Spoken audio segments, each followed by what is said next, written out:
Hello, everybody, and welcome to this evening that we're going to spend in dialogue with Dr. Els.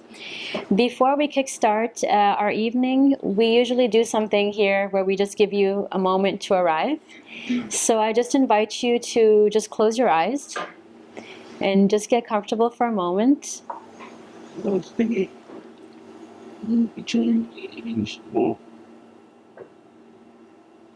And once you're there, just notice your thoughts and ask yourself, how am I feeling this evening?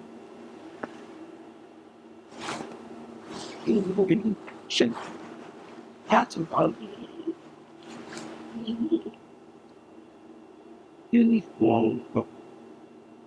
when you're ready, just take the most rejuvenating breath that you've taken today, and then just sigh it out.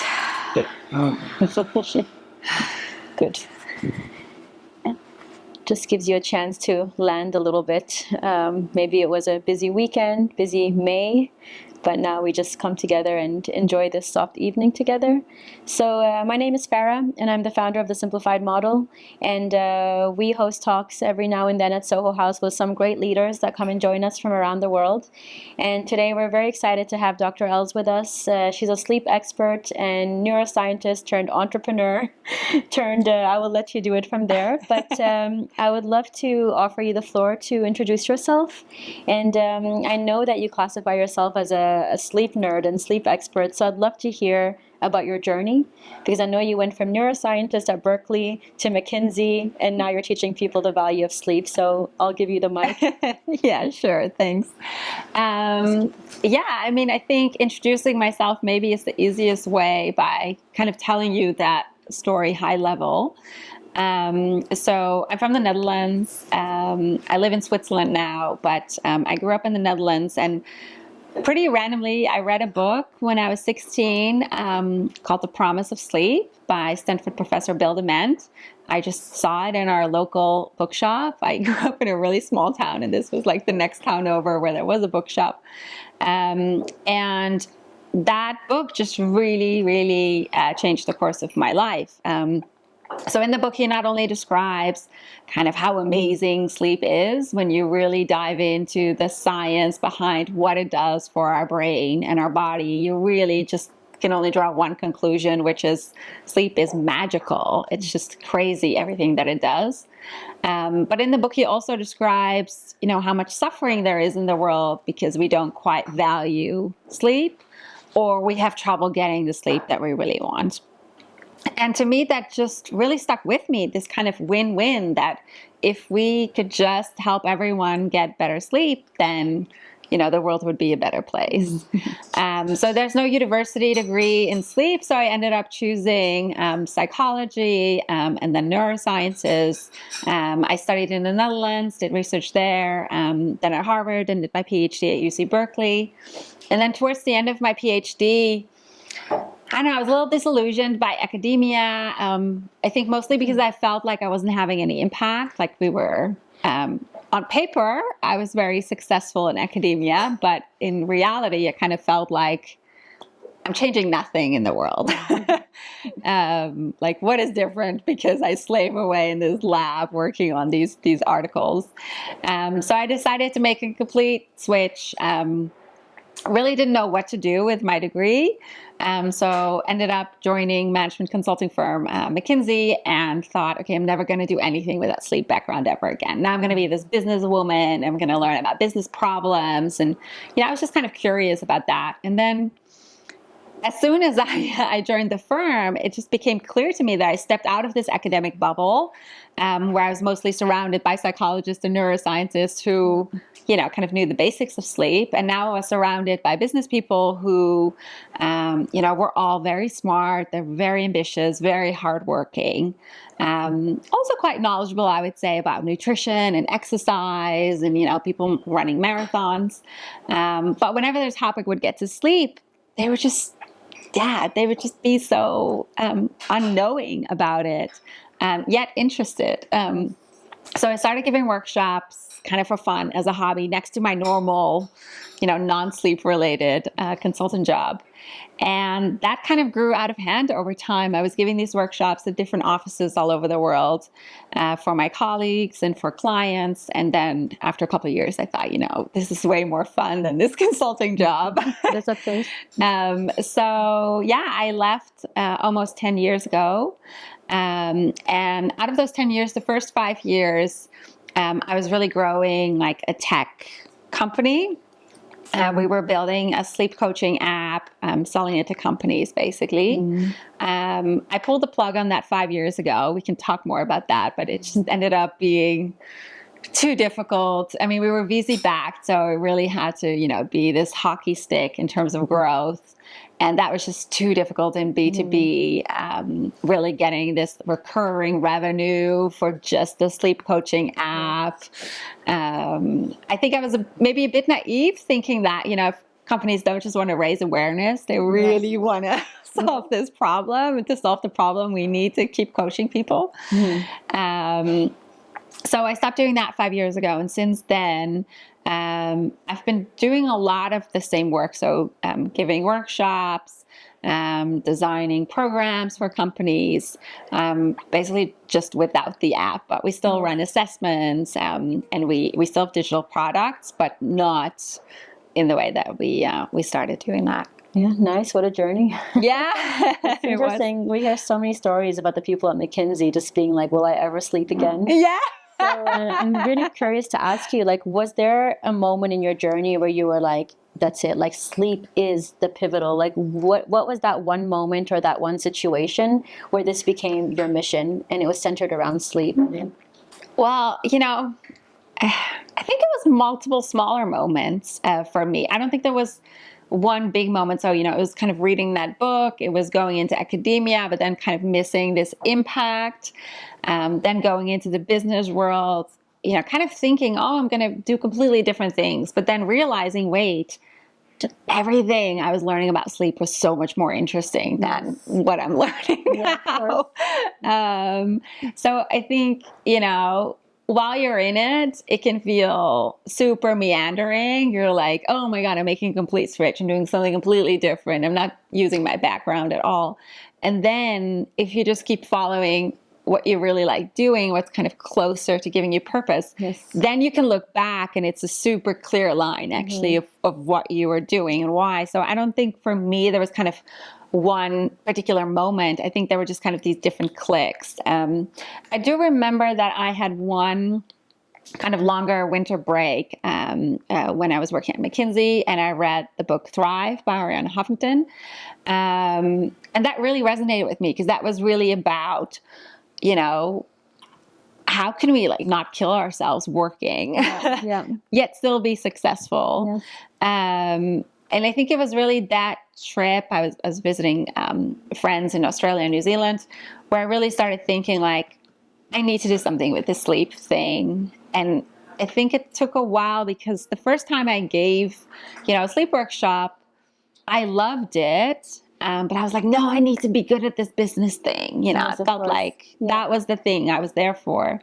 And I was like, I don't want to be some kind of guru or, It's like a paradox. Yeah. So I think like over time, it just took some getting used to this idea of, okay, maybe I should be, well, not a guru, but maybe I should be a translator of science, to kind of the broader world, because that's the part that really excites me and where I think I can have the most impact. Yeah. It sounds like a journey of like spark following. Like this, even though you're working at McKinsey and you're having this career, when you were in the space of sleep, you were very excited and you follow that path, and then here you are. Yeah.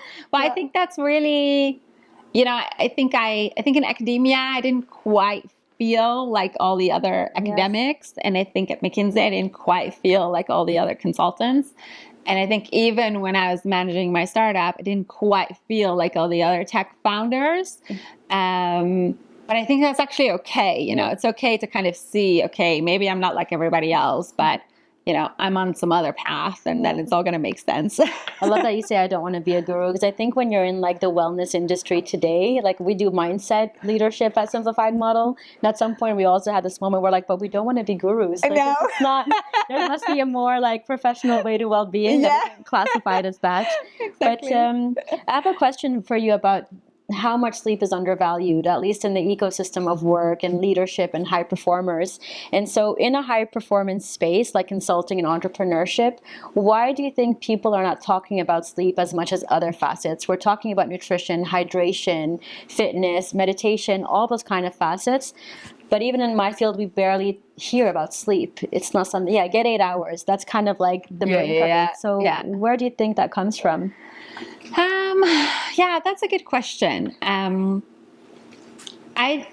think a lot of people think about sleep and have been taught to think about sleep, pretty simplistically, right? You're a good sleeper, or you're a bad sleeper, and then usually people just kind of define that as how many hours of sleep they're getting. That's kind of the bar to judge themselves by, even though sleep is much more complex. But I think what's kind of missing often is that people aren't really taught, well, what are then the actionable things that I can do to start improving my sleep? I had to kind of think of themselves binary as like great at sleep, or they suck at sleep. And that's just kind of how they're born, and that's how this life is going to be. Oh, interesting. As opposed to kind of thinking, well, actually, there's a lot of things that I can do about my sleep, and they're not all about the amount of sleep that you're getting. There's lots of different things that are important to getting good sleep. But I would say that, maybe before that, the bigger issue, it's kind of, I've seen it kind of come in waves, where I feel like people started thinking about, exercise maybe first, and then nutrition, and then mindfulness and meditation. And now kind of this wave around sleep is starting. I have no idea why it's not going to be the last wave, but why it was so late in this list. But that's usually how people kind of go about changing things in their life, right? Exercise first, and then they switch to nutrition, and then they the next kind thing. of build on that. It's so interesting to hear you speaking about, people think that they're either good sleepers or bad sleepers, because in my experience, there have been times in my life where I don't sleep very well. Like now I just knock out. Like I go to bed, I'm just done. I can knock out for 8-10 hours. If it's available to me, I'll take it.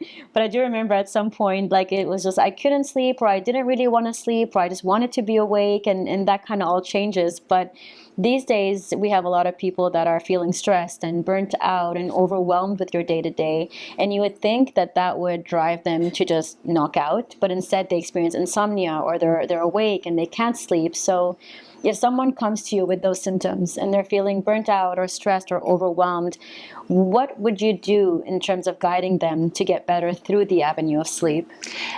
So sleep and stress are super tightly interlinked. And most people know this one way, which is when I'm stressed, I'm having a hard time sleeping. But it also goes the other way around, that when you don't get good sleep, you're much more vulnerable to the same stressor the next day.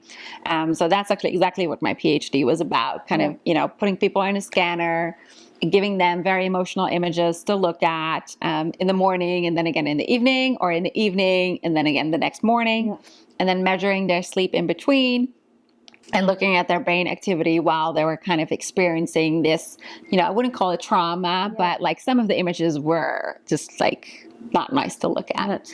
And what you could see is that from morning to evening, people were getting more reactive. Whereas from evening to morning, they were getting less reactive. So if you kind of sleep on something emotional, you become less reactive to that same stressor the next day. But we only saw that in people who were getting good sleep, and then particularly a specific stage of sleep called rapid eye movement sleep. So REM sleep, stage in which you dream, which kind of seemed to really help for them to kind of strip away this intensity of this trauma. So to go back to someone who's, very, very stressed, it's very easy to tell them, oh, really prioritize your sleep. Yeah. But of course, their issue is that their nervous system is so overactive that it's pumping out a lot of stress hormones. And that's going to be really difficult for them to then actually get good sleep. So in those instances, it is usually actually to first really take a break and kind of downgrade, depending on kind of where you are in your burnout journey. But lower the demands, make sure there's much more time for relaxation, and of course become aware of all the factors that can influence your sleep so that you can start prioritizing your sleep. But I think in those cases, it's actually also a question of not overstressing about sleep itself. So actually one of my friends, actually a tech entrepreneur, is going through a burnout now, and I was calling with him because he's like, oh, I need to talk to you. And he was actually doing so many things right that I told him, I was like, please don't worry about your sleep. Like that's a stressor you don't need. I think you're doing everything right. I think you just need to accept that this is going to take a while. This is not, over like that. And it takes most people longer to get out of it than they think, they will. Like a holistic kind of formula, like sleep is one agent to it. But from if I gather it correctly from what you said at the beginning, if I'm sleeping well, I'm better able to handle stressors and emotional stress that comes to me in the form of, in this case, it was images. So if I'm sleeping better, I'm automatically setting myself up to handle daily stressors better. Yes. Yeah. So correct? What we see is that people who are sleeping poorly have an 11 times higher chance of developing burnout. Wow. 11 times. 11 times. So it's very normal that if you don't sleep well, that a lot of things start to suffer. But yes, definitely your resiliency in dealing with stressors. And then one starts to feed on each other, because when you experience a lot of stress, you're going to have a harder time sleeping. And this poor sleep is going to make you even more vulnerable to stress the next day. So it's actually quite easy to get into that, right? It doesn't have to last 3 months or a year. But you can easily have a few days or a few weeks where you're kind of in that rut, and then you need to climb back out of it, either by working on your sleep or working on your stress levels, or both at the same time. Yes, of course.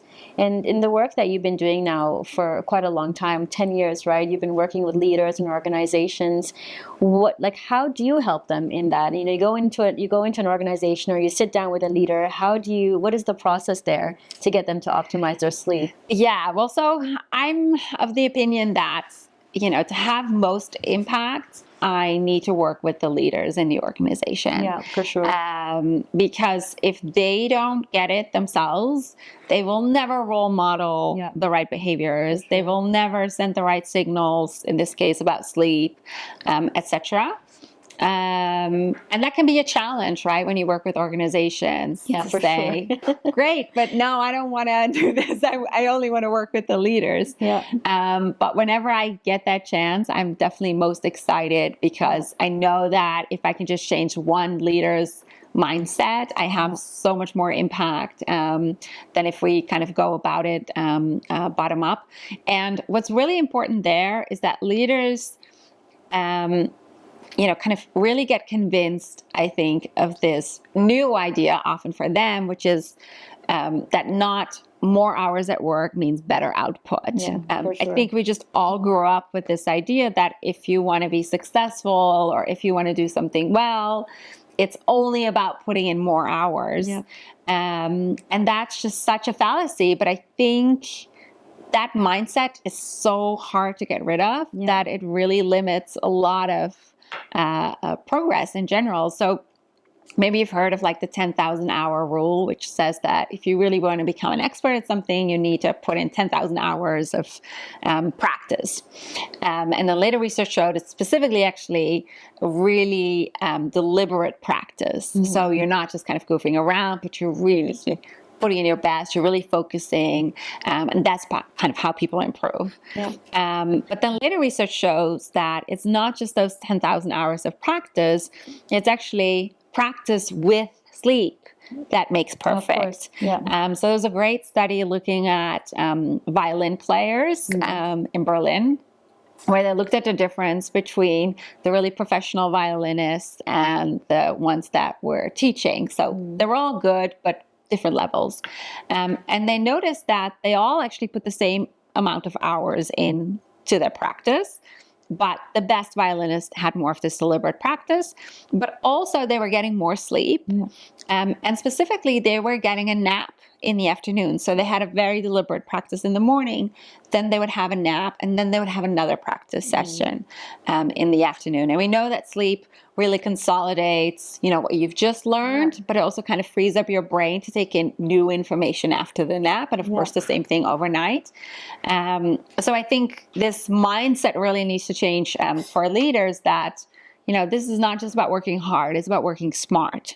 And knowing how a brain works and how to kind of leverage that.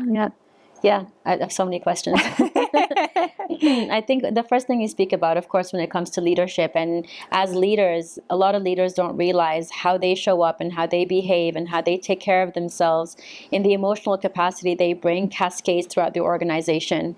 If a leader, for example, is stressed or tired and constantly giving out that energy, it cascades across the organization. If a leader is, for example, has a fear of success, that cascades across the organization. So of course, you always want to go in and kind of tune it on the top, and then if they can set the example, people will follow through in general. Because I think a lot of this is really about the work and culture in the organization at the end of the day, which of course you're never going to change that overnight, right? That usually takes years, but it is really about kind of forming norms and values around, what's important for us as a team, as an organization. What do we value?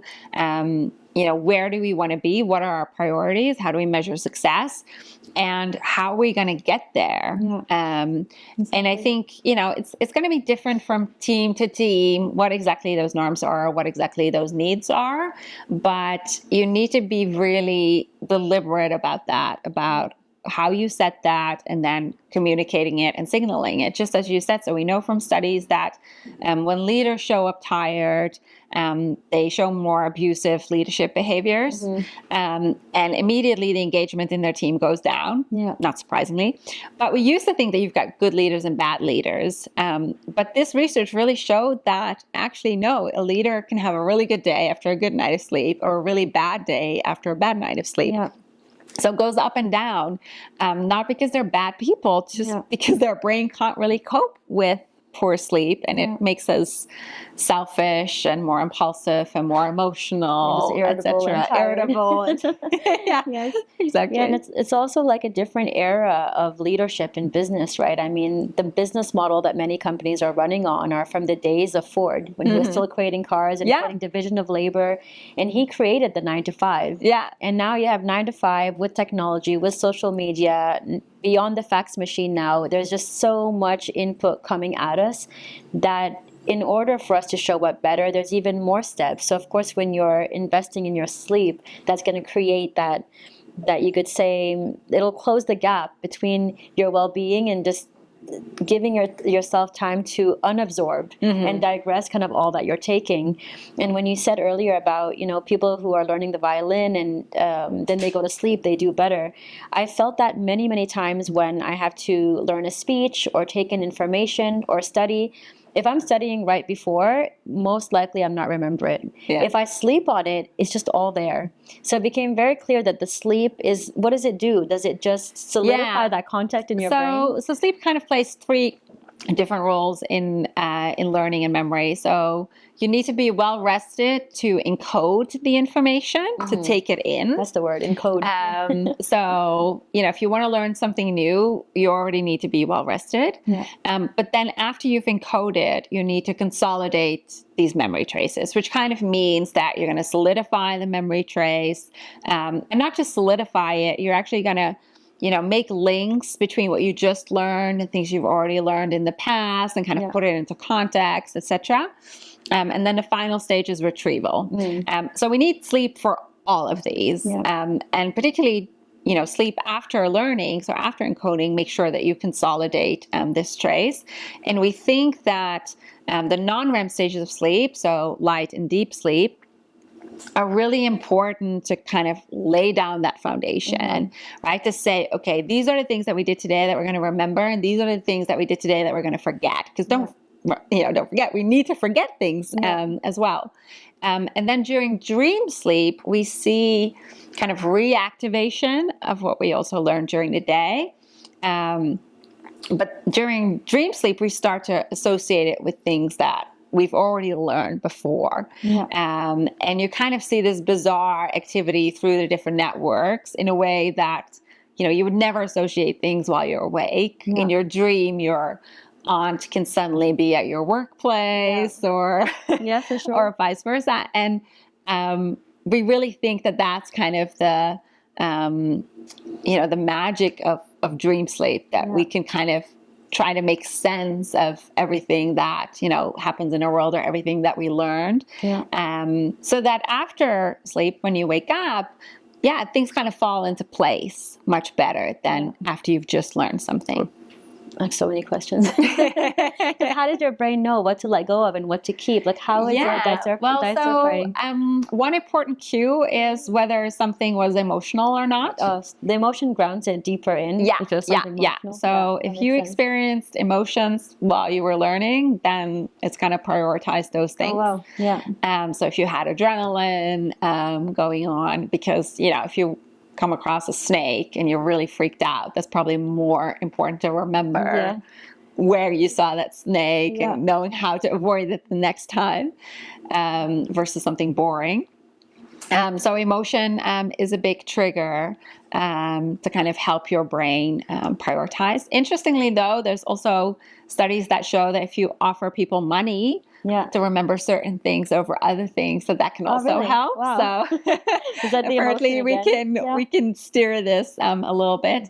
But sleep is just amazing in doing that, and it doesn't do it one-to-one. So there's really interesting studies from the lab at Harvard where I used to work, where they would give people these lists of words that basically all revolve around one theme without saying that theme.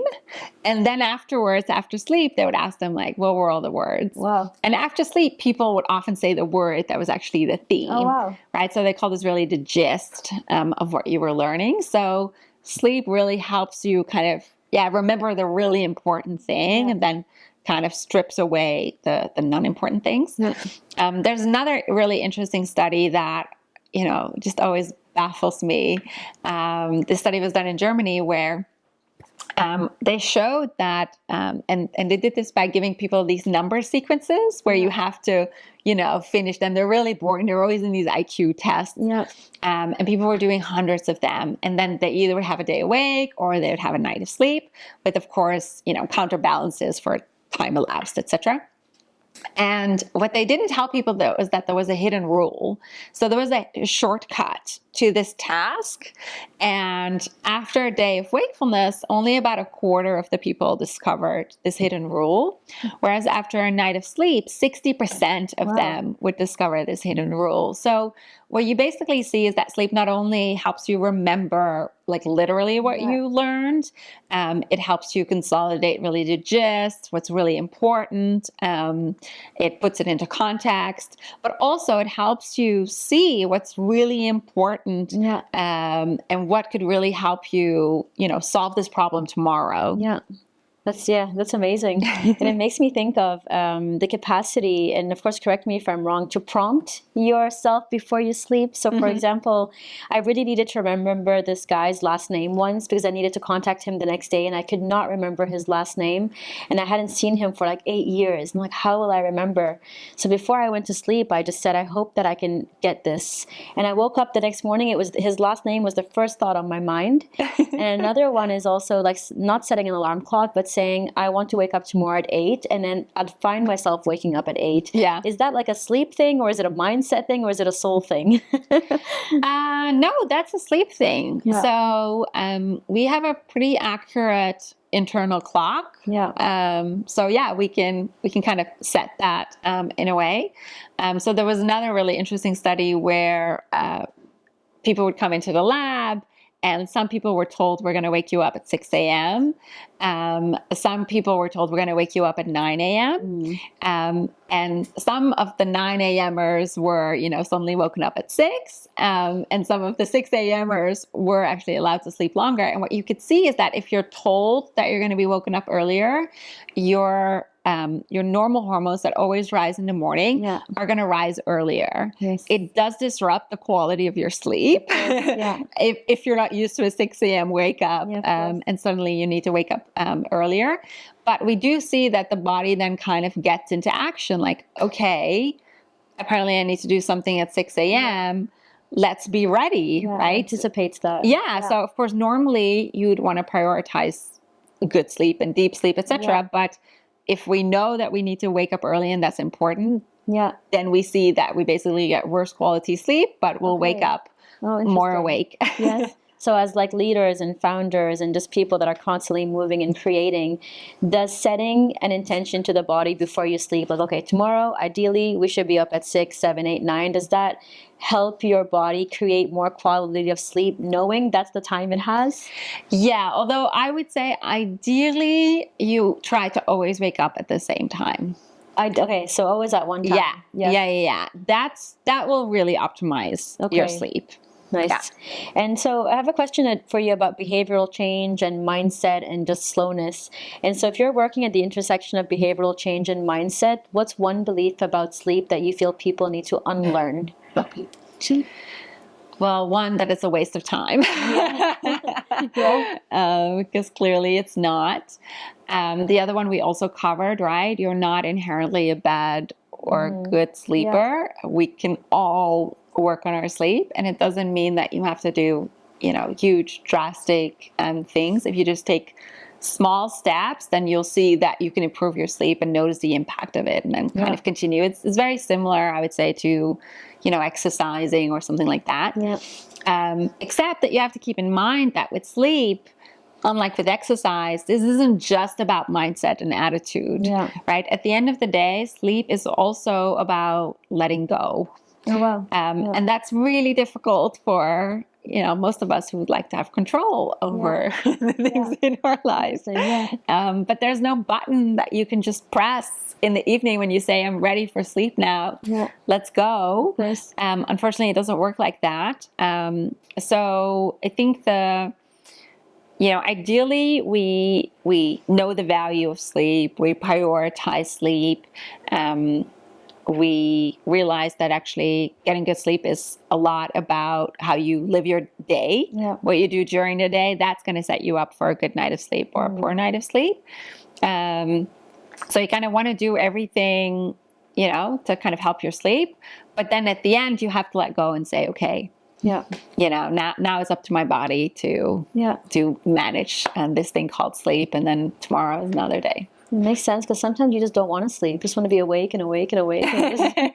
Especially if you have sometimes some busy days. Like the night is kind of where you have some space just to chill and have that runway, but then you got to go to bed. It makes me think of something that I hear quite often. Maybe I hear it from Joe Dispenza when he talks about this 10 to 15 minutes right before you fall asleep. It's apparently quite impressionable on you, and that in those moments you should be thinking about the great things you had, or you should be, being grateful. Do you know something about this moment before you doze off and why it has that impact? We do see in studies that when people practice gratefulness, for instance, before they go to sleep, that it basically calms down their nervous system, and that helps them to let go and get good sleep. Okay. I would say that's probably the most relevant research about that. How many people here would say that they sleep well, by show of hands? Okay. Yeah. And how many people say that they kind of struggle with their sleep? It's about 50-50. Yeah, 50-50. Interesting. And is it, okay, show of hands, has this always been the way you are with your sleep? You've always been, okay, sorry, I need to categorize. Have you always been good with sleep? And is it a new thing that you're bad with sleep? And has it always been bad with sleep? Oh, interesting. Yeah. later on we will have a Q&A, because I'm really curious for your experience and what Dr. Els would give on that. And I guess it leads into my next question, is that do you think we can shift into a healthier sleep and mindset without slowing our pace? Like, these days we're creating, we're consuming, we're constantly on the go. Is it possible to integrate a healthier sleep routine in that dynamic, or do we have to make lifestyle choices? You mentioned earlier you don't eat a late dinner, right? Yeah. Like, I don't like late dinners. I'm like, okay, there's something there. So I wanted to ask you about that and how that impacts as well. Yeah. I don't know. Do you have to slow down? Yes and no, but I think you can have a very busy and full and dynamic life. Yeah. And still get good sleep, and still get everything out of your day. Of course. I would actually say probably more so than if you're not getting good sleep, right? Yeah. If you're not getting good sleep, your brain literally slows down. Yeah. So your whole day is going to be of lower quality because your brain cells can't communicate very effectively because you haven't slept well. And I think that's usually where a lot of people go wrong, that they don't get good sleep, they kind of become slower, then they compensate by making their workday longer, and then that kind of feeds into their sleeping time. Then they don't get good sleep. And the danger there is that we then really lose self-insight into our own performance, right? That we can't see that we're only going at 80% instead of 100, and we might as well, cut back on some work time and actually get good sleep. So I would say, no, you don't have to slow down. I do think it's really important to think about a rhythm, right? So we all have a biological clock. Actually, in every single cell of our body, we have a biological clock. And this clock is trying to predict what we're going to do next. Yeah. So it's trying to predict when we're going to wake up. It's trying to predict when we're going to eat, when we're going to exercise, and when we're going to rest again. And that's why the boring advice works so well, to have as much routine as you can in these things, so that your body is better able to predict when you're going to eat and when you're going to sleep. Because if it can better predict that, then you're going to have much better quality sleep, but also you're going to be much healthier during the day. So if you're suddenly going to eat, in the middle of the night, it's going to be a very unhealthy meal, because your body isn't set to be dealing with food. And by the way, why cells need to do this is that cells cannot be active and working on repair at the same time. Of course. So a cell, can kind of make a whole mess, but then it needs to clean it all up and tidy, and it can't do that at the same time. And that's why it needs to predict what we're going to do so that it can do all of that most optimally. So this is one reason why I don't eat dinners late. Okay, because we actually see that our bodies are kind of made to be processing food, during 8, 10, or maybe 12 hours during the day. And then we need this fasting period for the other at least 12 hours. So tonight I have a late dinner and I'll go, but I won't be eating. So much. Yes, exactly. Because I know that it's going to hurt this rhythm. I'm probably going to gain weight, honestly, from that late dinner. But it's also going to ruin my sleep tonight. And it's going to kind of throw these clocks off for tomorrow. I'm not always super rigid like that. But, if I have the choice, then I kind of stick to that. But that's just one thing, right? So food. Another really, really important one, actually, maybe even more important, is light. So we need bright light during the day, basically as much as possible. And then we really need to start avoiding bright light in the evening and definitely at night. And this is one thing where we modern humans don't live at all like we're supposed to. Actually, most of us don't get much bright light during the day, but then we kind of get a surprising amount of bright light in the evening, which then tells our clock, like, okay, I had trouble figuring out if this was the day during the day. Of our screens? Yeah, because we're not getting bright light during the day, but then it gets more bright light in the evening. That's not just screens. So we actually see that a lot of lights that people have in the home are too bright for our brain. We're still built for a natural sunset with maybe some candles, but not all the other lights, and that we really need to sleep when it's preferably pitch black. So that then throws off again these signals to our clocks that say, hey, it's time to get ready for bed. We will only secrete melatonin if the lights are sufficiently dim. So melatonin is a sleep hormone that, again, kind of sends this signal to our body like, hey, we're going to prepare for sleep. Let's get ready. Let's slow down. Let's have good and deep sleep. Yeah. Incredible. And when you speak about, giving your body that rhythm, I mean, who here eats and sleeps and wakes up at dedicated hours every single day? Nice. And who doesn't?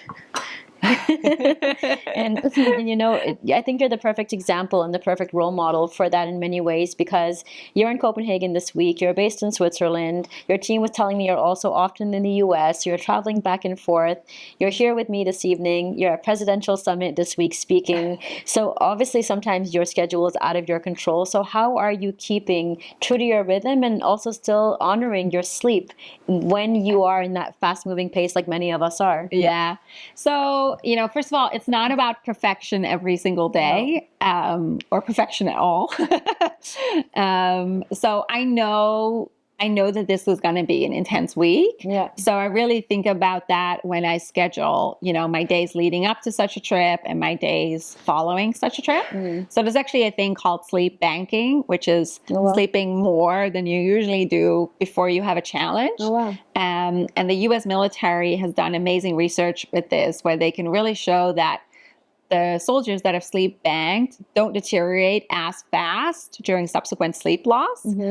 But maybe even more importantly, they actually bounce back much faster afterwards. So you can pre-sleep if you have a big thing coming up. Whether we're really pre-sleeping or whether we're basically just paying off our sleep debt. Okay.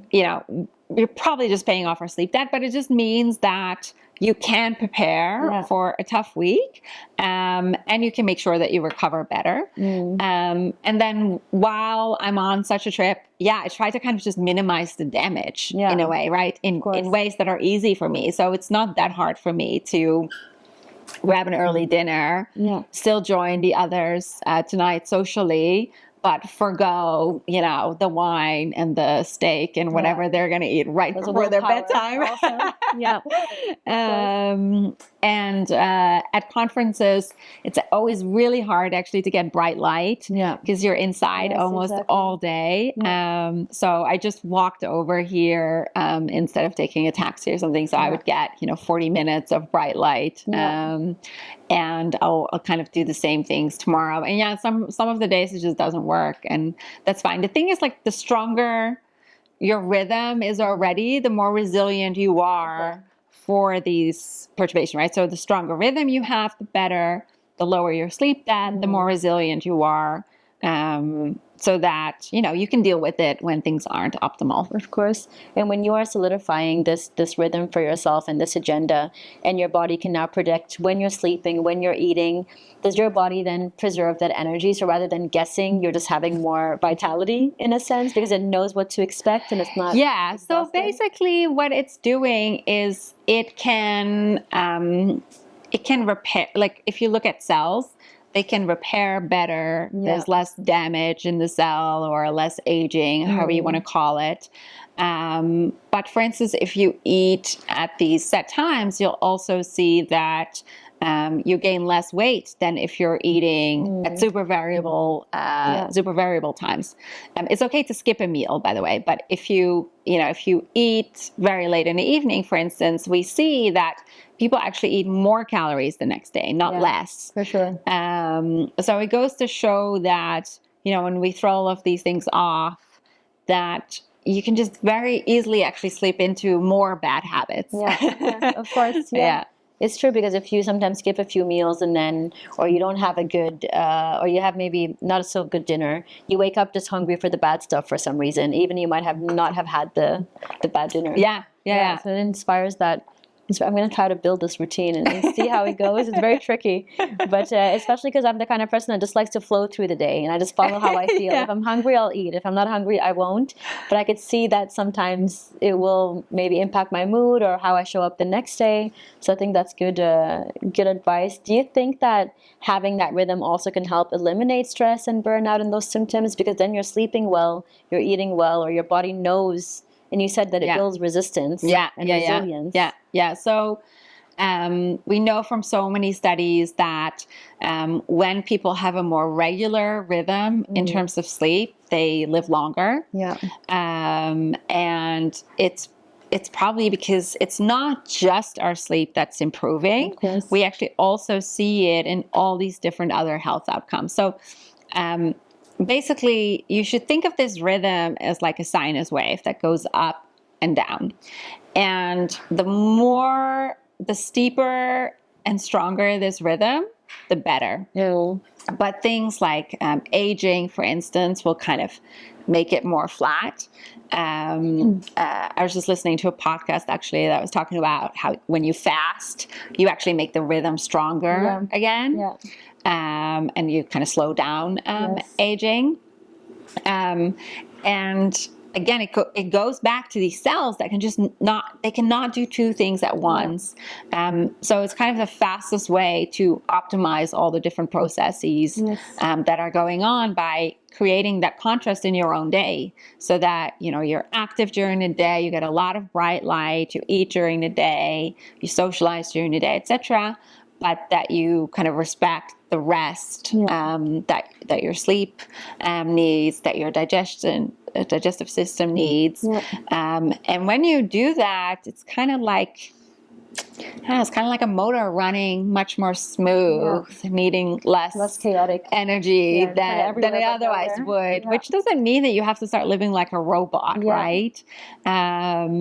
It's just very little things that can make a big difference. I remember I once gave a workshop when I worked at McKinsey, and I was, I think I was early 30s and single, and I was working really hard during the week and then partying on the weekend. And then in these workshops, I was like, well, the best thing is to sleep consistently. And then I had one of my colleagues come back to me months later, and he was like, yeah, I wake up at 6 a.m. now every single day, and it works so well. And, and he was probably 10 years older and had kids. And I just remember being like, you actually do that? Yeah. Oh my God. But, now I am kind of 10 years later, and I'm like, yeah, I get it. Yes. It really works. Honestly, it's the real really works. Yeah. But, amazing. Of course, I always have more questions, but I would love just to open the floor up as well to hear what you guys have to ask, perhaps from your own experience, or anything that you'd like to ask Dr. Els. Is there anyone that has any questions they want to bring to the floor? Yeah. Yes. Since sleep is so important, look back, sleep. But why is it so complex? Why is it so difficult for humans to sleep? Because like eating, it's very important. Everybody will eat something. Like you will keep on the week, but you'll eat if you're hungry. Mm-hmm. Is there any research and theory on why it's complex? Well, I'm not sure I agree that it's necessarily that complex. As in, like your body will do it, right? Like your body will prioritize your sleep like crazy. This is why people fall asleep behind the wheel. Your body just takes over and gets to sleep when it can. The only issue is that, or I think particularly these days, is that stress will prevent that mechanism, because stress signals to our body that we're in physical danger, that there's a lion or a bear around the corner, right? And that we probably got to sprint away from that bear or that lion. So we're not going to sleep. We're going to be very vigilant. We're going to be hyper aroused just to survive. However, nowadays we have a lot of chronic stress where we're not running away from a lion or a bear, but the process that we're using is still the same. So we still have the same stress response that's still going to tell our body to stay awake, or if we sleep, get really light sleep so that we can scan the environment for safety. So as soon as we are giving the signal to our body that we are safe, which is basically when we're relaxing, right? When you're truly relaxing, such as driving your car. Maybe you get really relaxed while you're driving your car, and then sleep will come in and just kind of take it, right? And either knock you out, or you can even have micro sleeps where part of your brain will go to sleep without you really noticing. You're slowing down, you might be making errors, but you think you're still awake when even part of your brain is asleep. So I wouldn't say that, it's complex. Your body will take it when necessary. And I think this is actually something that we use in some of the insomnia treatments to show people that when we make them more tired, their body will take over and they can fall asleep and they will fall asleep. But sometimes we kind of just lose that trust in our own system that we're going to get what we need. But I would say if you put it super simple, our brain and our body are very good at sleeping. And we're actually also quite resilient to losing a little bit of sleep and, bouncing back. So I don't know if this answers your question, but I think it's maybe actually much harder to eat healthy in the current environment for most people versus, I think besides stress, light and all of those things, I think if we kind of go back to the core of how we're supposed to live or how we used to live, getting more exercise, getting more bright light, having stress, but having short bouts of stress and then recovering, then almost everyone can actually get really good sleep. It's in all of us, that capacity. It's just about, turning some of the knobs that we might need to change, which is going to be different for every individual. And I would say for most people, stress is a big one to work on. But yeah, I think it's actually quite simple in that our brain does it all for us, right? So we now all have sleep trackers, and people come to me and say, how can I improve my deep sleep or my REM sleep? And it's like, your brain actually manages that for you. It has some kind of algorithm where every day it figures out what we need, has its own app tonight, to optimize based on what we did today or based on what we learned today. What do we need to hold on to? So I think it's actually quite simple if we adjust some small It sounds things. like we are the ones that add that layer of complexity. Like, we are the ones that are bringing the noise. We're on our social media. We wake up to it. We sleep with it in our hands or our computers. And we're not creating space for our minds to just turn off before we sleep, whether it's TV, dialogues, phone calls. So I think perhaps from what I hear that our body is really good at regulating that, but it's almost like the way that we live and the choices that we make creates that resistance, which therefore lends to the complexity. Yeah, I mean, to give you one example, right, there's this famous study that they've done at the University of Colorado in Boulder, where they took people camping.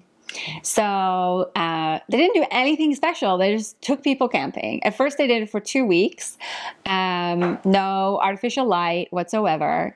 And they had people with all different chronotypes, so morning types, evening types, etc. And what they saw is that everybody on that camping trip, on average, went to bed 2 hours earlier. Yeah. So it's like, I believe that. if we would just be outside all day and we would not have artificial light, we on average would go to bed 2 hours earlier. So our bodies are just confused. Yeah, we're just confused. They don't know we're what day, what's inside. night. We shouldn't be inside all day, or at least we should have, the light to match it. So that's super simple. No, they didn't get any sleep therapy. They didn't get any other instructions. Just nature. It was just nature. They just went camping. And then later they took people camping for just one weekend. Yeah. They didn't go to bed 2 hours earlier, but they could see that their rhythms, so in terms of melatonin release, shifted by those 2 hours as well in just like a weekend of camping.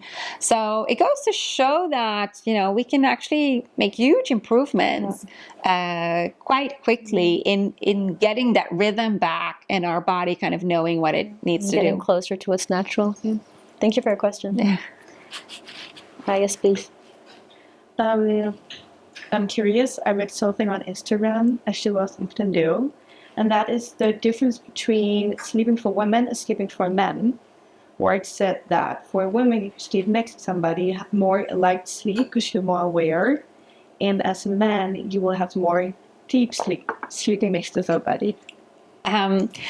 So I thought actually your question was going to be, do women need more sleep than men? Which is usually the question I get. The answer is no, we don't need more sleep than men. Yeah, we do see that there's differences in sharing our bed with a partner, where women usually get worse sleep than men, even though, and actually you see that both genders objectively get worse sleep when they co-sleep, except that they all subjectively say it's better. So this is a bit of a conundrum where we say we sleep better, but if we really measure it, we don't see sleep improving.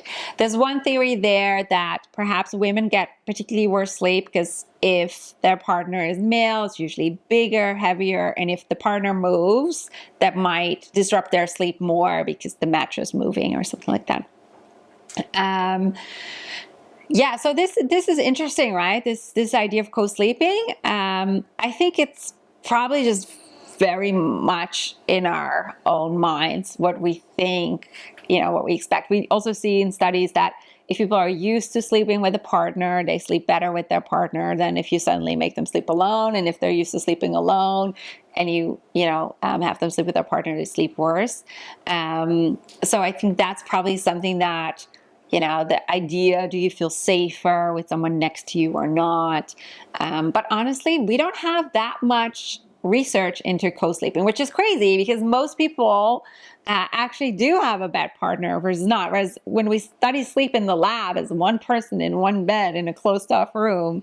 So it's very artificial, which is interesting. So I'm sure we'll get more research kind of looking at this more. Yeah. I will say when you're in the first dating phase of somebody, you're going to sleep with the person, and then you have this one night alone, and it's so difficult Yeah. to sleep.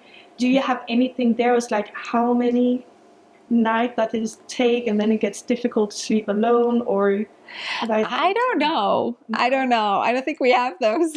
I think we have those studies. Yeah. No, I don't know. Thank you for asking. Yeah. Yes, with the hat. I have actually two questions. They're very much intellect. First question was, is that something that's based because I could maybe jump and say 7 or 9 ounce. Why not? Why is it? Yeah. Well, let me. Second question would be very related. If you need 8 hours sleep as a minimum, the question would be then, you recommend that taking the sleep 10 to 6, or will that change if you took the sleep from 12 to 8? Yeah. Both great questions. So first, real quick on the sleep need. So this kind of the sleep need across the population, where you see that the average is about 8 hours of sleep. Probably why we always hear it in the media as the one and only sleep length that's good or healthy. But that's not the case. We all vary. It's distributed along a normal curve, like many things in biology. We do see that and this is adults, right? Most people need 7 to 9 hours of sleep. So most people will fall somewhere in there, but there really are people who can truly cope with 6 or who truly need 10 hours of sleep. The 6, by the way, or less, is only estimated to be about 1% of the population. And this, where you are, is mostly determined by genes, not by discipline or training or anything like that, or a magical alarm clock. So this will change. For instance, if you're sick, we see that sleep need goes up. If you're learning a lot, right, starting a new job or studying for an exam, we can see that sleep needs goes up. If you're exercising a lot, then we'll see that sleep need goes up. But for most adults, this is pretty stable. And then in terms of the timing, so we have different chronotypes. This is partially / mostly genetically determined. So we have morning types, kind of in between, evening types. Most people are actually in between, but we have different gradations here with super strong morning types, super strong evening types. This does change across a lifetime. So most kids are really strong morning types, then teenagers become very strong evening types, and then when we're about 25 years old, we slowly become morning types again as we age. That's why we joke, that grandmas and grandpas have their dinner at 4 p.m. Because we all kind of slowly make that change. But at any given age, you'll have all of these chronotypes. And that's actually what determines when your best sleep times would be. So they're going to be slightly different for everybody. So this is someone who's kind of in between. And this chronotype not only determines your optimal sleep times, but it also determines, when you're most analytical, when you can kind of do your deep work, strong focus. When you have your afternoon dip, that's really there. It's not just because of your lunch. It's really biologically there. When you're more creative, when you get what we call your second wind, which is, it's about 3 hours before your bedtime, where your body gives you like another boost of energy, so that we don't go to bed suddenly much earlier than we normally do. We don't know why it's there. And then you have about the 2 hours before your preferred bedtime, where ideally you really slow down and you wind down. I do actually have a QR code. Let me see where I have it. So yeah, this looks different whether you're a morning type or an evening type. And also these ideal times will look different. And ideally, of course, you also use this actually in teams, right? It's actually great if we're not all the same. But you want to take that into account when you're scheduling a meeting where you're thinking everybody needs to be creative, or actually everybody needs to be focused, or it's just a social meeting and it's actually fine if people have their afternoon dip. So I have let me just get this right. I have a QR code here. If you scan this, then we will send you a link where we ask you some questions, and then we send you your personal performance guide that I just showed you, and we send you some other, helpful documents. So these, the 10 to 6 or 12 to 8, it's impossible for me, to tell you. It really depends on your chronotype. And I think there you can also kind of think for yourself, like, what are the hours of the day where I really do my most productive work? When do I kind of slow down? And then when you do the assessment, we can kind of tell you what probably are the ideal times for you. Yeah, you're welcome. Yes, in the red. Yes. So I have a question that is completely different. Yeah. The three you have. What about people that are working at night? I have a night shift. I have been in the last 5 years. So, Oof. yeah. So my question is, can you somehow not trick but change your rhythm so it's totally offside for the people's still be healthy? Yeah. So what times is your night shift? I'm just curious. 10 p.m. Yeah, 10 p.m. Yeah, to 8 and 1. Oh, yeah. It's a full night. Yeah. 7 days like that. Every night. Wow. No. Yeah. So you have to on or off. Oh, wow. So my normal nights go for about 5 years. Oh my God, that's intense. I have stopped to study on my own body. Yeah. There's something about I cannot eat at night. Right. I cannot sleep when I'm home, and all that. And about the hormones, I think melatonin and all that. It's a real question. Yeah. Loaded. It's a very tricky. Yeah, because we were talking about ourselves and some time, and all that working. Can you tell your body that this 7 days we're gonna be awake at the night? There's no daylight at all. Yeah. And I don't know. So Studies show it's not healthy. yeah. But Yeah, so this is a very complex question. So first of all, indeed, in general, we see that shift work is not healthy. If you look at longer term health outcomes. But of course, it's also unavoidable in modern society. I mean, I wish we would kill shift work in situations where it's really not needed. Like, I don't think we need to go to supermarkets in the middle of the night. But of course, we have, healthcare and emergency services that we do need at all times of the day. So they are inescapable. We do see that there is quite a difference between different people and how they respond to these shifts. So there's a lot of individual variability, where some people just like really suffer, can't deal with it, whereas other people actually are much more flexible in these shifts. In general, you could say that strong evening types have an easier time working a night shift than like a morning type, because basically it's closer to their rhythm already. I wouldn't say you can really trick your body, but you can shift your rhythm. So a really powerful cue, again, is light. But with your schedule, you also want to think about, okay, well, how much ideally would I switch my rhythm? Because in general, you can switch about 1 hour every 24 hours. So that means that, you know, by the time you're fully shifted, you actually need to go back to your other schedule. So it might actually be better to work 14 days on your schedule and then 14 days off, which of course in reality then is very difficult. But I thought it was interesting what you said about, you know, the food intake, that if you eat that at night, that you then can't sleep when you come back. So that makes sense, right? Because your body isn't kind of made to deal with food during that time. So ideally you would, you know, when you normally would have your dinner, you might want to have like a really big breakfast before, for instance, your shift. And when you do need to eat at night, I would say really try to see if you can eat food that's kind of low in glycemic index. So that's not going to spike your blood glucose levels, because that's particularly a system that's not well suited, not working very well in the middle of the night.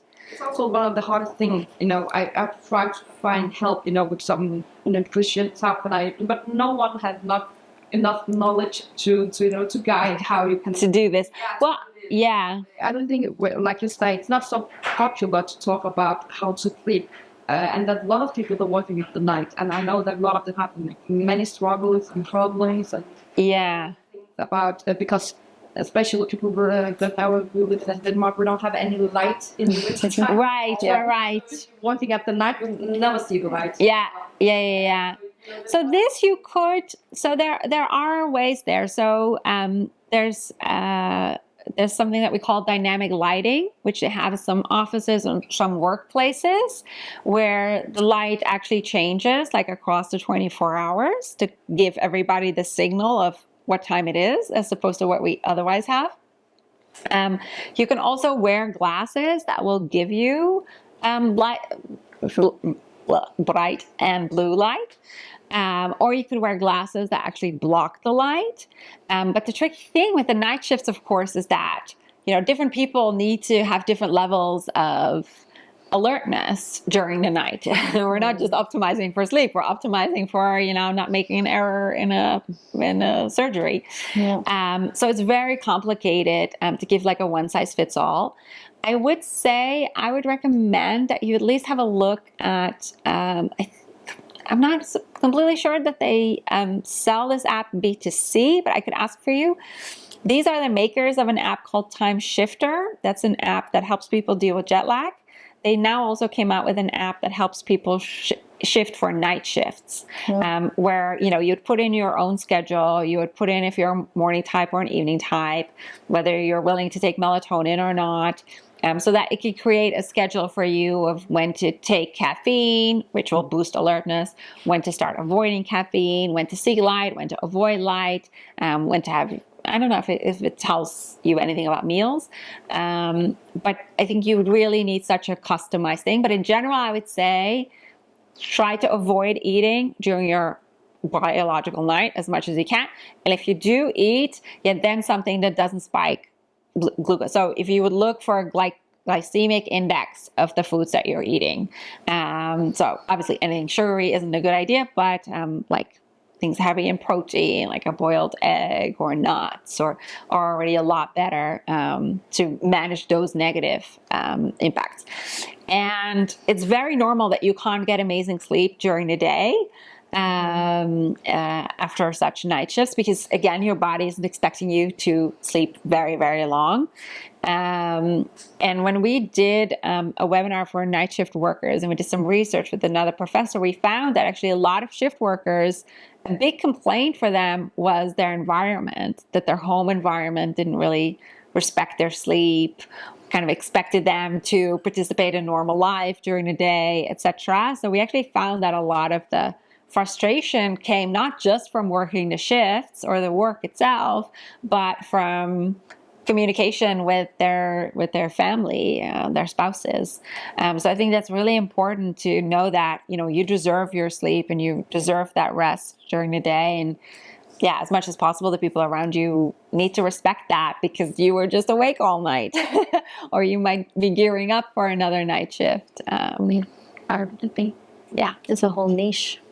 Yeah, It's real. yeah, and there's not enough attention for it. Most just have- companies will just organize things for their headquarters and not for their shift workers. Yes, just go here and then here and then here and then here. So go for it. Yeah. So you briefly mentioned sleep trackers that I think online had seen it already. Yeah. Yeah. So what's your opinion on it, and like how much importance should we give to the data you provide? So should we pay attention to overall like sleep, deep sleep, REM sleep, whether it's not great, or the, all of the specifics? So just Yeah. So, what shall I say? Indeed, I have a tracker. I've used it now for 6 years, but it's not for everyone. So when is it a good idea? When is it a bad idea?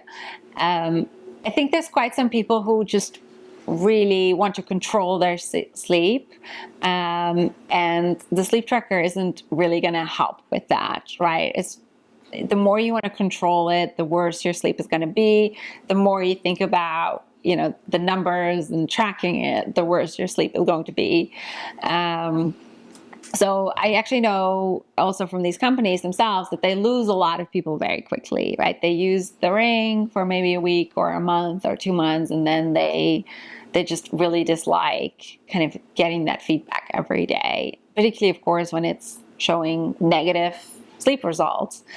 And I think there is a real danger. So we know from studies that if you give people fake negative data, they feel more tired. They actually perform objectively worse on cognitive tasks.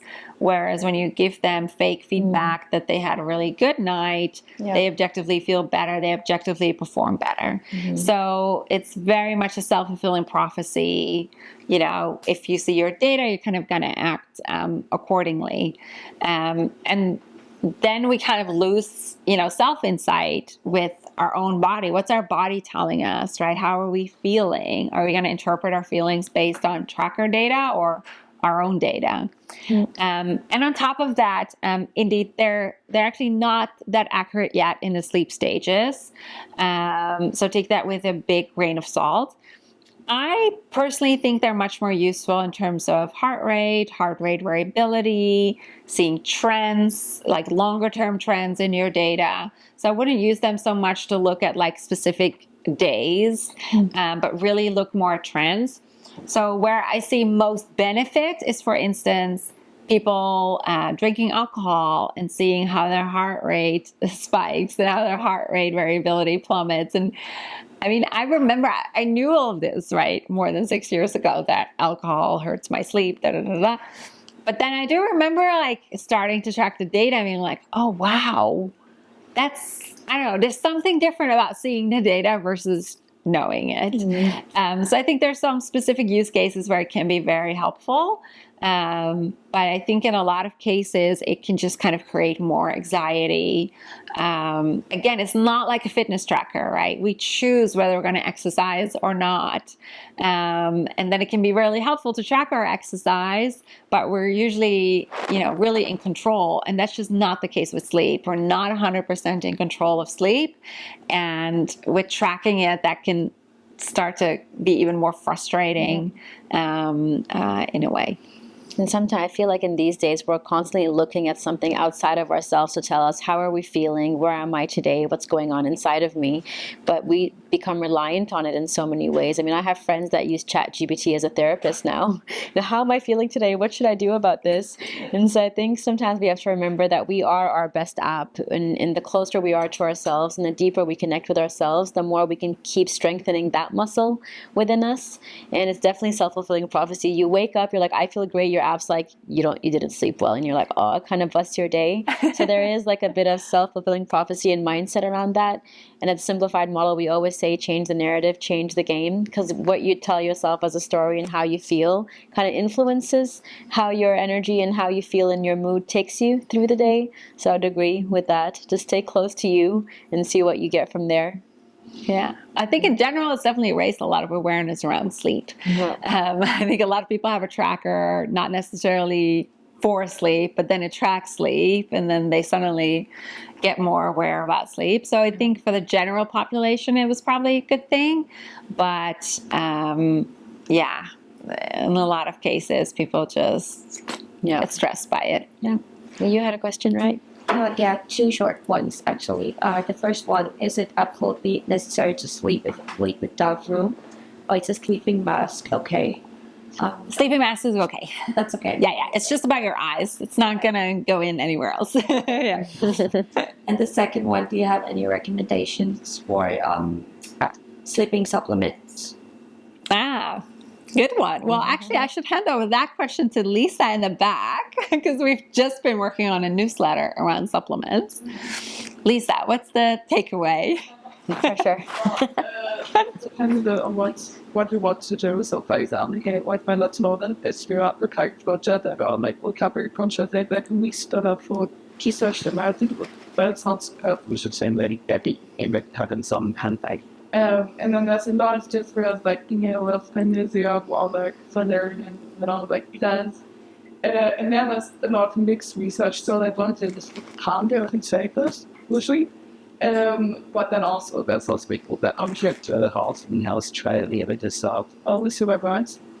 And then there's other things, like for example, because like antihistamines, but they can't really have to actually is that but meant I guess it was they just mentioned it like it's a short you get into something. You feel that energy in there, so what we could remember the best game. Thank you. Well done, Lisa. I was putting you on the spot. Lisa, you had a question? I had a question. So I typically hear that you sleep in those 90 minutes cycles. So will it be better for you to take the 7.5 hour sleep in the end of a cycle, or the 8 hours or a little bit more, like in the middle of a cycle? Yeah, so it's true. Our sleep cycles are on average about 90 minutes, but they vary. And they vary night to night and cycle to cycle. So I would not put your alarm to like a 90-minute increment. Instead, I would always, if you need to put an alarm, put it as late as possible. Like ideally, you wake up naturally. You don't need the alarm at all. But if you need the alarm, I would set it as late as possible so that you just get more sleep. Of course, when you transition from one cycle to the next, we can have what we call like an arousal, meaning that we kind of briefly wake up before we start the next sleep cycle.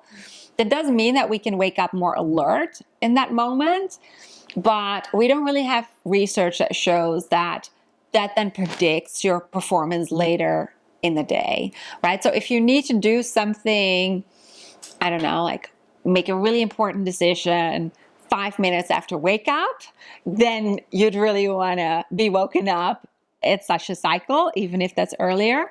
But for most people, that's not the case. And then you basically just want to get as much sleep as possible. And will good quality sleep, will you need less sleep if you have a really, really good quality of sleep, or will the amount of sleep and the good quality sleep always be better and better and better if you have a good quality sleep, like 9 or 10 hours?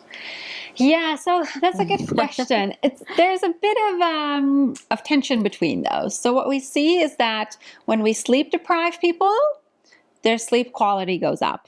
So our sleep pressure goes up and our brain kind of prioritizes deep sleep and REM sleep. at the cost of awakenings and light sleep. So you could look at that and say, this is great. Sleep quality is so good right now. Let's sleep deprive people.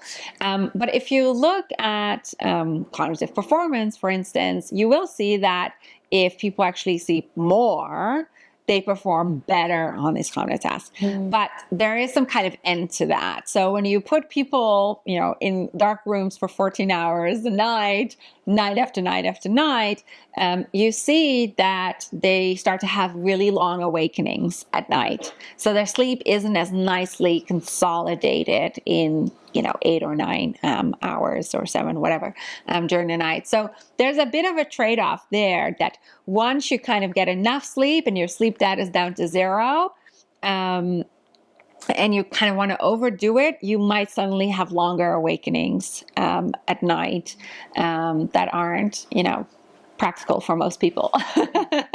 So I would say that for people with sleep problems, more sleep pressure is better. That's actually why in therapy we increase their sleep pressure. We cut back on their time in bed.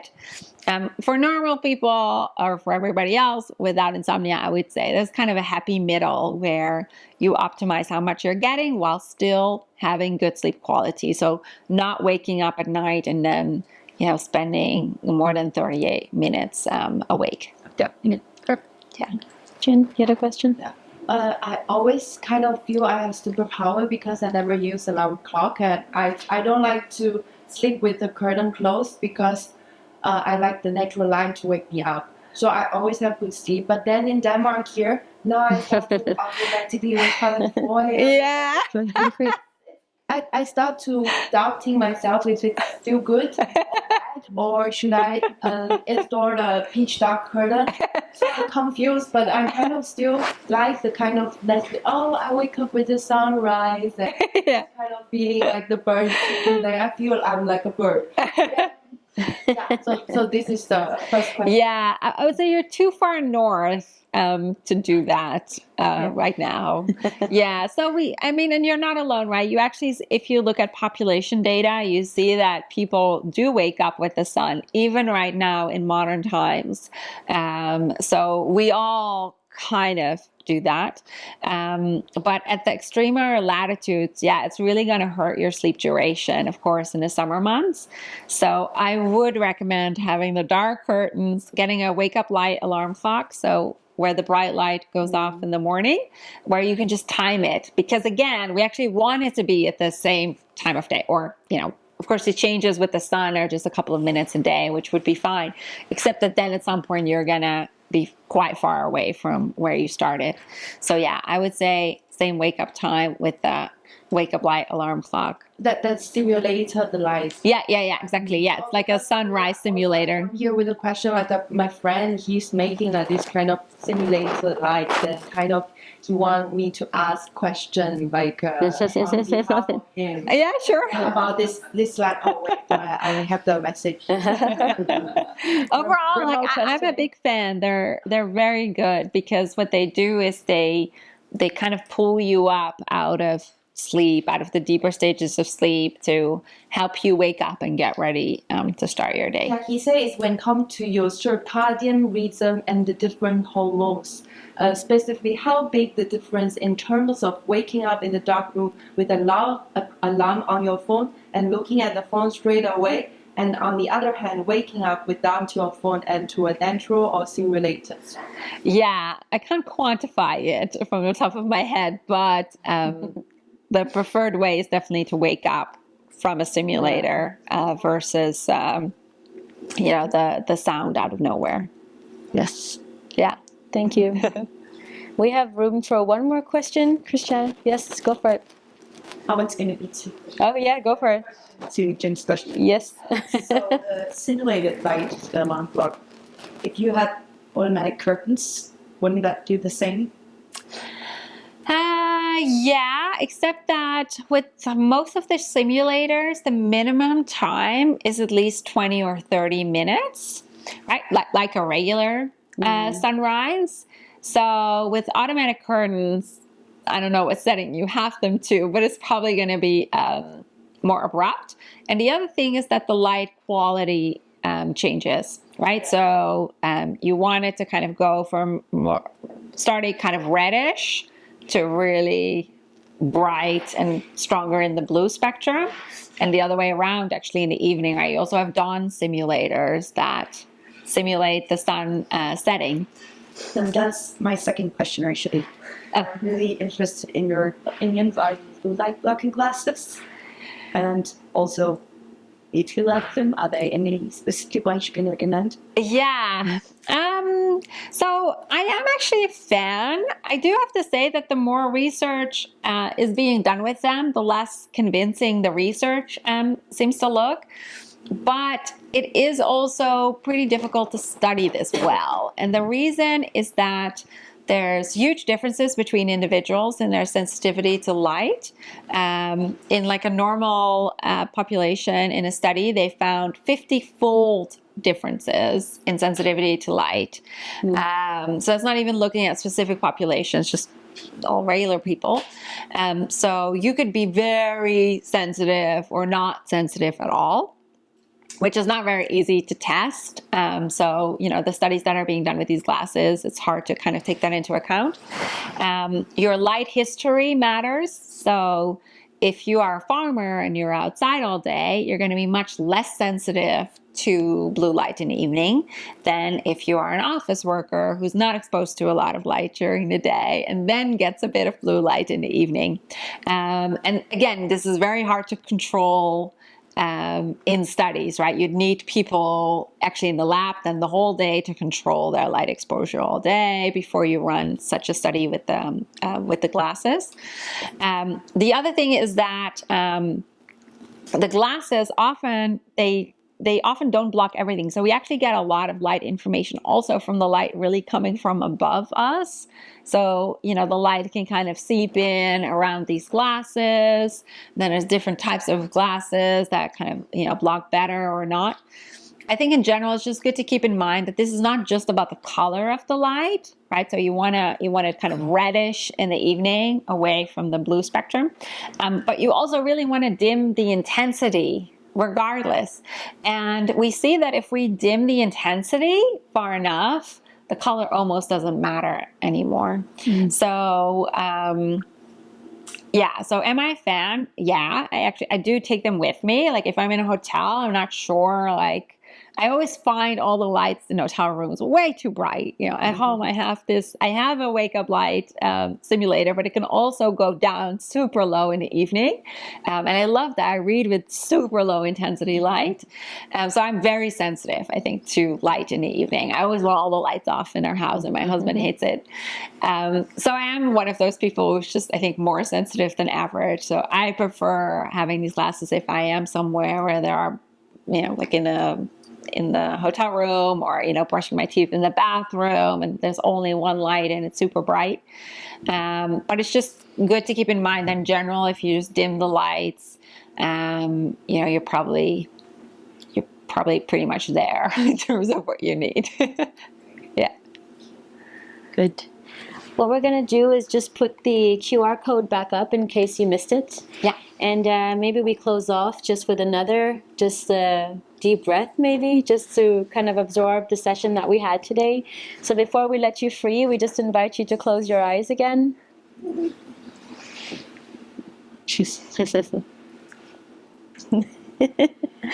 And just take this moment in silence,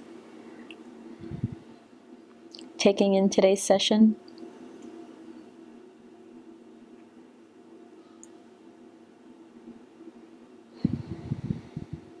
And